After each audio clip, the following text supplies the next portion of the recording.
Hi all, hope you've been staying safe and well.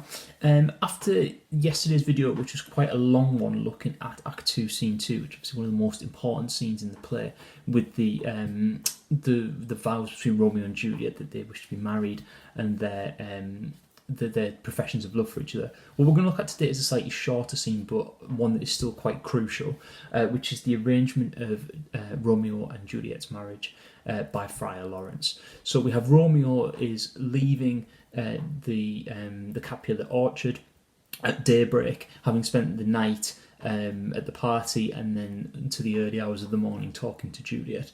So we have this Romeo under a lot of pressure and feeling excited and the opportunities that are going to be available to him. So he goes and rushes to speak to Friar Lawrence to help to arrange the marriage.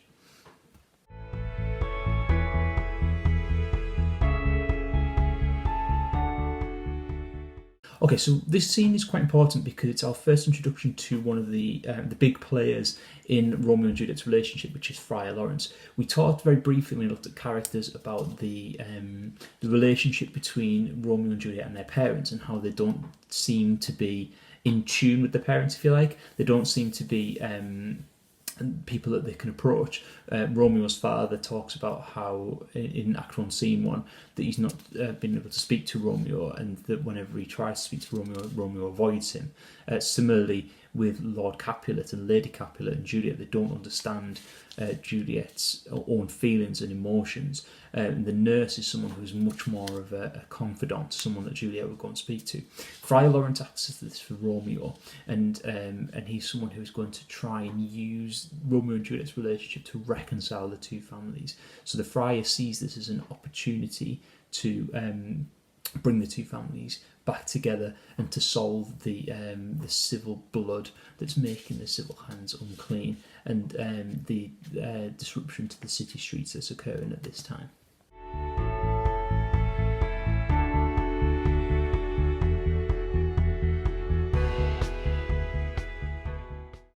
Okay, so for the opening of the scene, we have Friar Lawrence gathering herbs and medicines from his garden. Now, what we've got to imagine is that in Shakespearean times, the monks, and in this case the friar, would also be someone who would work with medicine. So the friar has a herb garden that can be used to create potions and medicines, and this is an important plot point foreshadowing something later on. Now, we talked about the big themes of the play and looking at how life and death and light and dark are quite often paralleled and paired with each other. Well, Friar Lawrence does a lot of this at the same time in this opening speech. He talks about lots of contradictions. So, for example, about halfway down, we're looking at line 9 and 10 of his first speech. We have here, "The earth that nature's mother is her tomb. What is her burying grave? That is her womb. And from her womb children of divers kind we sucking on natural bosom find, many for virtues excellent, none but for some and yet all different." So what we have here is Friar Lawrence saying that on earth there are plants and herbs and stones and other items, other natural things that have both good and bad in them. They create both life and death. We have the parallel between womb and tomb that's been used here. So this is quite an interesting one. It links back to what Romeo does in Act 1, where he says about sort of brawling love, loving hate, all these sort of contradictions that we have, like bright smoke, that Romeo is trying to use here. And the friar is doing the same thing, saying that nothing in life is truly good or truly evil. It depends on how we use that. So that's foreshadowing his opinions potentially and what else is going on. Now, as Romeo enters, the friar continues. At the bottom of the page we have, "Within the infant rind of this small flower poison hath residence and medicine power. For this being smelt with that part cheers each part, being tasted stays all senses with the heart." So we have both this, we have the contradiction again of medicine power and also poison. So we have that contradiction there of what the poison within the seed, but also we have medicinal power. Now, this is all foreshadowing the friar's role in Romeo and Juliet's relationship. So we know that the families are filled with hatred and they despise each other, like Tybalt, "I hate hell," or Montagues and Thee from Act 1. but we also have now this love within inside them as well, because we have Romeo and Juliet's relationship that is emerging. So the use of contradictions by Friar Lawrence and the use of juxtaposition is really, really important at this point.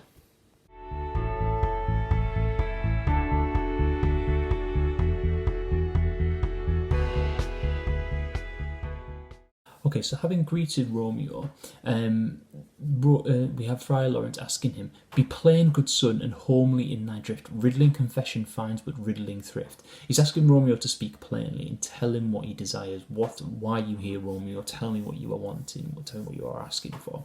And Romeo reveals his relationship with Juliet to the friar, the first person he's actually told about this.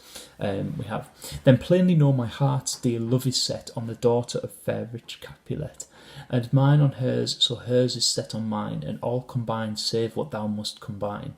By holy marriage, when and where and how we met, we wooed, we made exchanges of vow. I'll tell thee as we pass, but this I pray, that thou consent to marry us today." So we get Romeo begging the friar to marry them this very day. That the fact that he's looking to do this immediately. We've got an important link here that Romeo is interested in holy marriage. The fact that he's using this religious utterance here, that he's not just interested in a lustful passion, he's interested in marrying Juliet and taking her to be his wife. And the friar is initially very cynical about this. He's a bit quizzical and wonders what Romeo's actually talking about. He says, "Holy St. Francis, what change is here? So you've changed very, very quickly, Romeo. Are you sure about this?" So we have, "Is Rosaline, whom thou didst love so dear, so soon forsaken? Have you forgotten Rosaline so very, very quickly?" He says, "Young men's love lies not truly in their hearts, but in their eyes." So he's saying, actually, this might be lust that you're feeling here. You're feeling that you like how Juliet looks. This isn't love truly from the heart. And he goes on to talk about this later on in the speech towards the end. "Thou and these words were all for Rosaline. Art thou changed? Pronounce this sentence then. Women may fall when there is no strength in men." The friar is saying, look, you've barely left Rosaline behind, and now you're telling me you've fallen so madly and deeply in love with someone else. How can women possibly trust what men have to say when they're so unreliable and change their mind so very often? So the friar is initially very, very cautious about this relationship and is wondering how Romeo's come to this conclusion. Is it just lust, where he's seen Juliet and likes how she looks, or is this a more deep and heartfelt passion?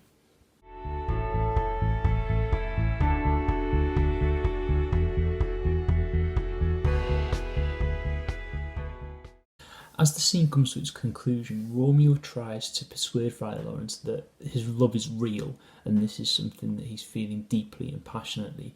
He says, "I pray thee chide not, her I love now, doth grace for grace and love for love allow, the other did not so." So this idea of grace for grace and love for love implies a relationship of equality, that they both feel about each other the same way, whereas the other did not so. So Rosaline didn't love Romeo the way that he loved her. Now, Friar Lawrence takes this, and this is probably his most important speech in this scene. We have, "Oh, she knew well, thy love did read by rote that could not spell. But come, young waverer, come go with me. In one respect I'll thy assistant be, for this alliance may so happy prove to turn your household's rancour to pure love." So the friar is seeing now an opportunity. He's saying that your relationship with Juliet could actually be something that will bring your households back together, that this is a relationship built on pure love that can dissolve all the hatred and the violence and the anger that's occurring between your two families, and he will be their assistant. He will help them in this role. So now we have a third member of the conspiracy, if you like, the secret marriage with the friar and Romeo and Juliet, who know that this is going to happen. Romeo, again demonstrating his sort of headstrong nature, says, "Let us hence, I stand on sudden haste." He wants to get on with this immediately. He wants to do things quickly, and he wants to get things done as fast as he possibly can. But the friar gives him some advice and says, "Wisely and slow, they stumble that run fast." So if you were doing things too quickly, you might make a mistake. There might be problems, which again is going to foreshadow there's going to be problems further on in this relationship. This sort of echoes back to Juliet's initial speeches in Act 2, Scene 2, where she says, it's too rash, too unadvised, too sudden. Romeo here again is acting very, very impulsively and very, very quickly, whereas the friar is saying you need to be wise and slow and you need to take your time with this. So again, we have this further hints that if this relationship is to go ahead, then there might be problems further down the line.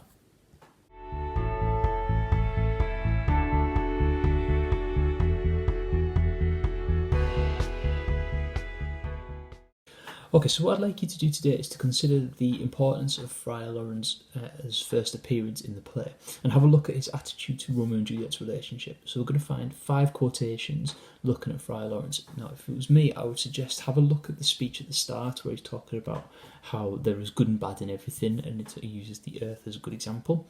Have a look at how he initially criticises Romeo about his relationship and how he feels that young men are viewing love through their eyes rather than through their hearts. And then look at how he uses Romeo and Juliet's relationship as an opportunity, or he sees Romeo and Juliet's relationship as an opportunity. The second thing I'd like you to have a think about is, why do you think Shakespeare is choosing to end the scene the way he does, by that cautious approach, saying like those who run too fast will stumble and fall? Is that foreshadowing something that's going to happen in the future? Have a look at the 2 questions, and then if you stay tuned, at the end I've got today's film recommendation.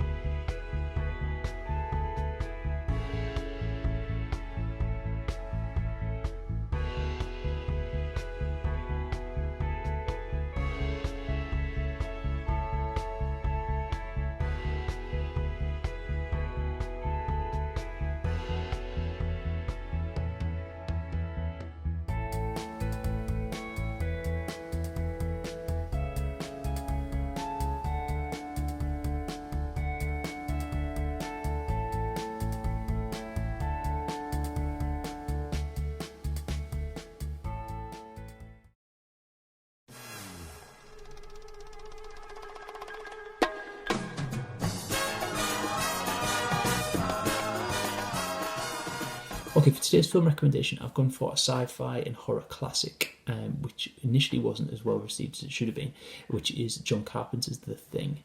It's an absolutely incredible film. It's so tense and dramatic, and some really, really excellent practical special effects that are being used rather than CGI. It's, like I said, incredibly tense, incredibly dramatic, and a sort of classic of that genre, so go and check it out. Next time we're going to be having a look at another couple of scenes from Act 2, so until then, take care and stay safe.